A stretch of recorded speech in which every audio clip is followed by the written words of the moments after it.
সে কি মাম্মা, আজ তোমার বিয়ে নাকি? এই কি সোনা মা, তুমি জানো না আজকে যে হোলি বলে আমি একটু হালকা সেজে নিলাম। ও আচ্ছা, তাই বলো। হ্যাঁ, তোমার ড্যাডিকেও রং মাখাবো, সাথে তোমাকেও। হ্যাপি হোলি মাম্মা। প্রিন্সেস সোনা মা। ইয়েস, খুব মজা পেলাম। ইস, আমার এই বাচ্চা দামড়ি মেয়েটার জন্য আমি বাঁচি না গো।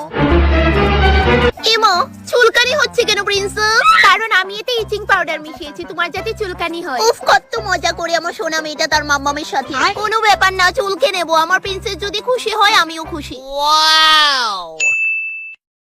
ইয়ে মারে রং লাগামো এক আঙ্গুল। মা কই গেছে? মা কিতা, আমি এনো। ও মা একটু এদিকে দেখো না। ক কিতা? ইয়ে হ্যাপি হোলি। ইয়ে হ্যাপি হোলি। হ্যাঁ Oh no!